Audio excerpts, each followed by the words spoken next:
So anyway, we are finally here for our Final Destination review, and this one is going to contain a couple of spoilers, but you know the old drill, I put the warning in before I get to the spoilers. But anyway, the Final Destination review, here we go. The Review Warrior. So Final Destination 5 was directed by Steven Quale, and it stars Nicholas D'Augusto, Emma Bell, Arlen Escarpeta, Miles Fisher, David Koechner and Tony Todd. The film follows a young man, played by D'Augusto, who has a premonition and saves a group of people from death when the suspension bridge begins to collapse. However, they soon learn that they cannot escape death's plan. Alright, so a little story with Final Destination 5. This was one of the first films I watched after I left school back in 2011. I watched it with a couple of friends, and one of my friends, you know who you are if you watch this, she was laughing. She was laughing at the deaths. I was just like, oh my god, why are you laughing? And after the disaster of the Final Destination, I thought this film was probably going to be as bad as it was. Surprisingly good, with a couple of things I want to talk about. So going into the acting, we have Nicholas D'Augusto playing Sam. He's the one who sees the premonition of the bridge collapsing. Again, as far as Final Destination premonition havers, if that's even a thing, he was okay in the film. Acting wise, he was good. I wouldn't say he was the best of the premonition people. Like I said with Bobby Campo in my last review, he was okay. I do like the way he has the premonition, though, you know, with the bridge and everyone just dying in the most grisly way. David Koechner had the worst of that bit, I'll tell you now. But yeah, Bobby Campo, he was good in the film. I don't think I've seen him in anything else. There'll probably be a list. In his friend group, we have Emma Bell playing Molly, Miles Fisher playing Peter. Speaking of Miles Fisher, he was good in the film. I'll be completely honest with you. He had the correct facial expressions. I mean, even when his girlfriend Candace dies in the gym, he looks so mortified. Perfect facial expressions in that film. And in the film, we have David Koechner playing Dennis. He's the big boss of this company that they go on a retreat for, you know, before the bridge collapses. And I like David Koechner as an actor. You know, I love him in Anchorman. I love him in Scout's Guide to the Zombie Apocalypse. Now, talk about a throwback for that one, 10 years ago. Watch out for Halloween this year. There's going to be a review. I'm never used to seeing David Koechner in a horror film. I'm more used to seeing him in comedic films. He was alright as Dennis. The way he goes out, though, is pretty grim. And as always, this is not a Final Destination film without Tony Todd playing Mr. Bloodworth, is it? I mean, come on, man. He gains that brilliant mysticism that he had in the other films, in the first one, second one. He wasn't in 3 or 4. Well, he was kind of in 3, but he wasn't in 4. Let's be honest. Probably for the best that he wasn't in 4, right? Every time he goes, yo, just be careful now. Cannot go wrong with Tony Todd in these films. He's so good. As always with the Final Destination films, you come for the deaths, and in this one, they're grim. They're always grim in these films, bar from Final Destination 4, obviously. And in this one, there is actually a little bit of build-up, like between deaths. There's a bit of build-up. In the gym death, you know, you see the screw falling from the fan onto the bench. The way Candace goes out is, she folds up like a pretzel. Pretty disgusting. I think the death in this film that kind of traumatised a lot of people is the laser eye surgery scene.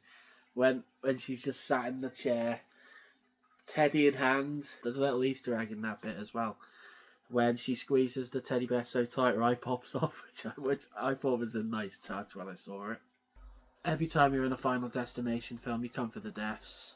And yeah, this one's no different. This one is chock full of good deaths. Anyway, remember I said we were going to go into spoiler territory a bit? Well, Spoiler alert.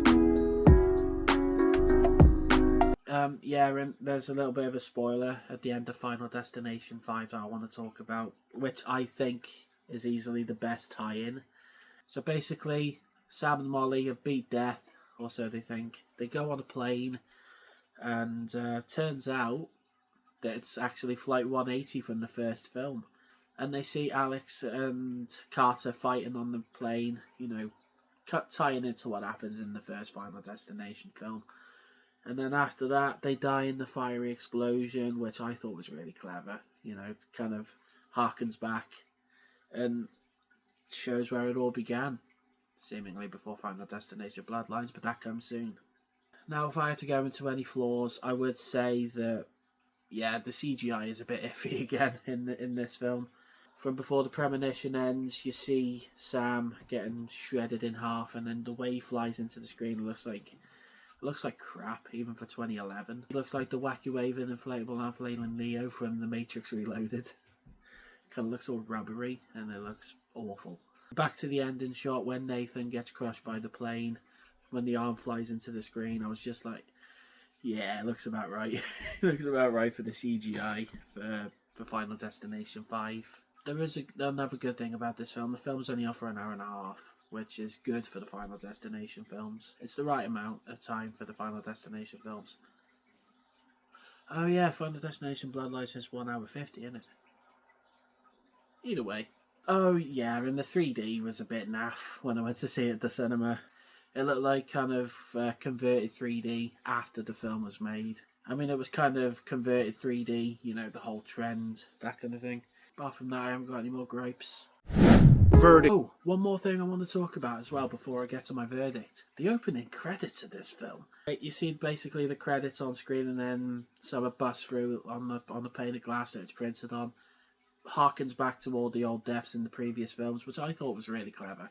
That was the good bit in 3D, and you see the shards of glass coming through the screen. I thought that was pretty good. But anyway, you know what time it is. Verdict time. So anyway, Final Destination 5 was a bit of a step up from the last film.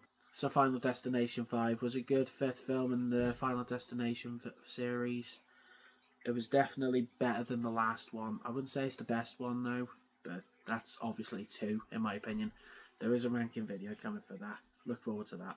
The acting was okay. The deaths were cool as always. It kind of suffers from bad CGI-itis. I see what I did there. Anyway, with that being said, I'm going to give Final Destination 5 a B. Next up, it's been leading up to this, folks. Final Destination Bloodlines. But I've got a couple more reviews coming before, so keep you in suspense a little bit. So Final Destination 5, have you seen it? What did you think about it? And what is the most creative death in all of the Final Destination films? Whatever it is, comment below. Let me know what you think. So I've been the Review Warrior. Thank you so much for watching and checking out this video. And thank you all so much for checking out my Final Destination reviews. I do appreciate it. And be sure to look forward to more reviews coming up soon. See you in a bit. Thanks for watching the review. Any recommendations, just comment below and let me know. Remember to like and subscribe.